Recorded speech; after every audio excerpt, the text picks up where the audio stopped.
Today's story is The Goose Girl from the Brothers Grimm fairy tales. The king of a great land died and left his queen to take care of their only child. This child was a daughter who was very beautiful, and her mother loved her dearly and was very kind to her. And there was a good fairy too, who was fond of the princess and helped her mother to watch over her. When she grew up, she was betrothed to a prince who lived a great way off, and as the time drew nearer for her to be married, she got ready to set off on her journey to his country. Then the queen, her mother, packed up a great many costly things, jewels and gold and silver, trinkets, fine dresses, and in short, everything that became a royal bride. And she gave her a waiting maid to ride with her and give her into the bridegroom's hands, and each had a horse for the journey. Now, the princess's horse was the fairy's gift, and it was called Falada, and could speak. When the time came for them to set out, the fairy went into her bedchamber and took a little knife and cut off a lock of her hair and gave it to the princess and said, "Take care of it, dear child, for it is a charm that may be of use to you on the road."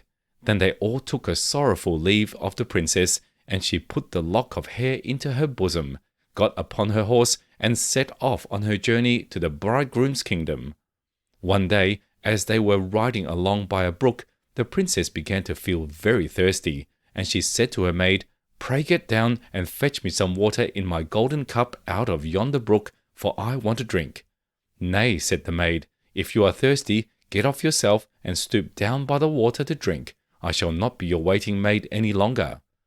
Then she was so thirsty that she got down and knelt over the little brook and drank, for she was frightened and dared not bring out her golden cup, and she wept and said, "Alas, what will become of me?" And the lock answered her and said, "Alas, alas, if thy mother knew it, sadly, sadly, would she rue it."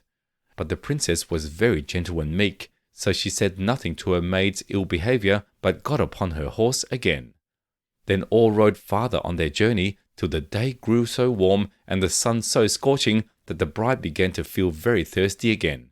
And at last, when they came to a river, she forgot her maid's rude speech and said, "Pray get down and fetch me some water to drink in my golden cup."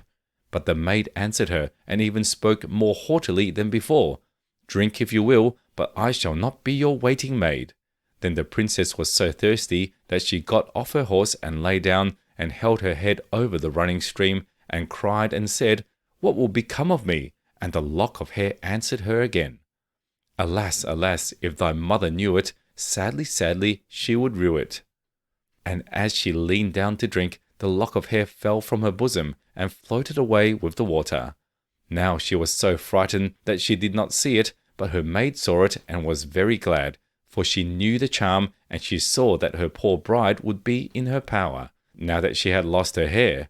So when the bride had done drinking and would have got upon Falada again, the maid said, "I shall ride upon Falada, and you may have my horse instead." So she was forced to give up her horse, and soon afterwards to take off her royal clothes and put on her maid's shabby ones.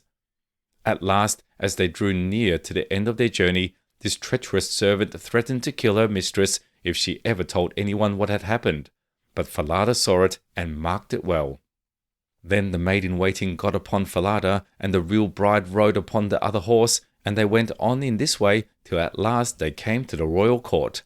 There was great joy at their coming, and the prince flew to meet them, and lifted the maid from her horse, thinking she was the one who was to be his wife.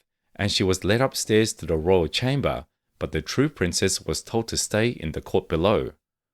Now, the old king happened just then to have nothing else to do, so he amused himself by sitting at his kitchen window, looking at what was going on, and he saw her in the courtyard. As she looked very pretty and too delicate for a waiting maid, he went up into the royal chamber to ask the bride who it was she had brought with her, that was thus left standing in the court below. "I brought her with me for the sake of her company on the road," said she. "Pray give the girl some work to do, that she may not be idle."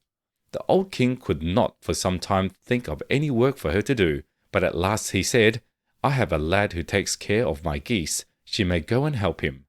Now the name of this lad that the real bride was to help in watching the king's geese was Curdken. But the false bride said to the prince, "Dear husband, pray do me one piece of kindness. "That I will," said the prince. "Then tell one of your slaughterers to cut off the head of the horse I rode upon, for it was very unruly and plagued me sadly on the road." But the truth was, she was very much afraid lest Falada should some day or other speak and tell all she had done to the princess. She carried her point, and the faithful Falada was killed. But when the true princess heard of it, she wept and begged the man to nail up Falada's head against the large dark gate of the city, through which she had to pass every morning and evening, that there she might still see him sometimes. Then the slaughterer said he would do as she wished, and cut off the head and nailed it up under the dark gate. Early the next morning, as she and Curdken went out through the gate, she said sorrowfully, "Falada, Falada, there thou hangest." And the head answered, "Bride, bride, there thou gangest. Alas, alas, if thy mother knew it, sadly, sadly, she would rue it." Then they went out of the city and drove the geese on, and when she came to the meadow, she sat upon a bank there, and let down her waving locks of hair, which were all of pure silver. And when Curdken saw it glitter in the sun, he ran up and would have pulled some of the locks out, but she cried, "Blow, breezes, blow, let Curdken's hat go. Blow, breezes, blow, let him after it go. O'er hills, dales, and rocks, away be it whirled, till the silvery locks are all combed and curled." Then there came a wind so strong that it blew off Curdken's hat, and away it flew over the hills, and he was forced to turn and run after it, till, by the time he came back, she had done combing and curling her hair, and had put it up again safe. Then he was very angry and sulky, and would not speak to her at all. But they watched the geese until it grew dark in the evening, and then drove them homewards. The next morning, as they were going through the dark gate, the poor girl looked up at Falada's head and cried, "Falada, Falada, there thou hangest." And the head answered, "Bride, bride, there thou gangest. Alas, alas, if thy mother knew it, sadly, sadly, she would rue it." Then she drove on the geese and sat down again in the meadow, and began to comb out her hair as before, and Curdken ran up to her and wanted to take hold of it, but she cried out quickly, "Blow, breezes, blow, let Curdken's hat go. Blow, breezes, blow, let him after it go. O'er hills, dales, and rocks, away be it whirled, till the silvery locks are all combed and curled." Then the wind came and blew away his hat, and off it flew a great way, over the hills and far away, so that he had to run after it. And when he came back, she had bound up her hair again, and all was safe. So they watched the geese till it grew dark. In the evening, after they came home, Curdken went to the old king and said, "I cannot have that strange girl to help me to keep the geese any longer." "Why?" said the king. "Because instead of doing any good, she does nothing but tease me all day long."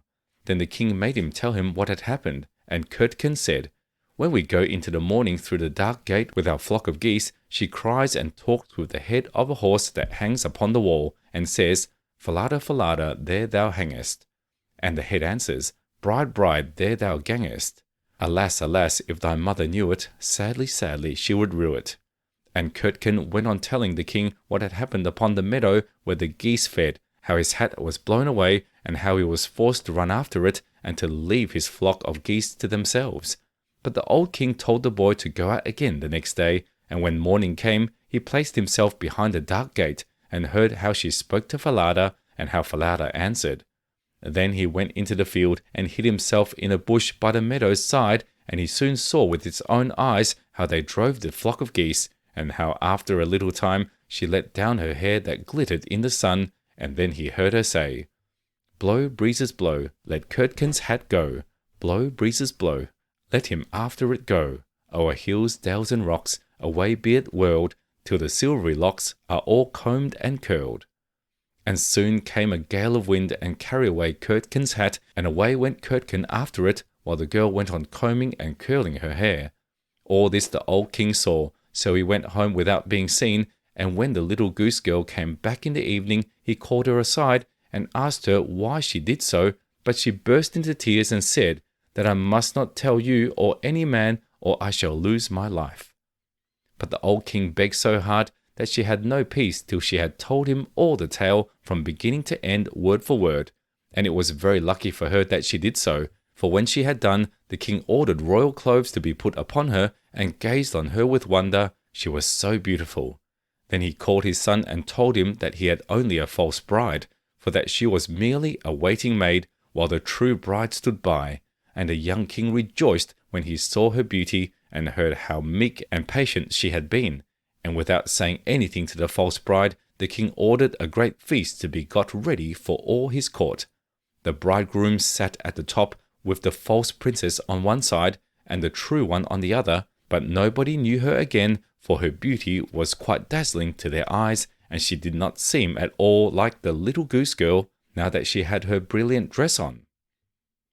When they had eaten and drank and were very merry, the old king said he would tell them a tale. So he began and told all the story of the princess, as if it was one that he had once heard, and he asked the true waiting maid what she thought ought to be done to anyone who would behave thus. Nothing better, said this false bride, than that she should be thrown into a cask stuck round with sharp nails, and that 2 white horses should be put to it, and should drag it from street to street till she was dead. Thou art she, said the old king, and as thou hast judged thyself, so shall it be done to thee.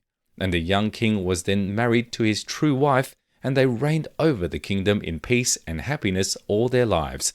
And the good fairy came to see them, and restored the faithful Falada to life again.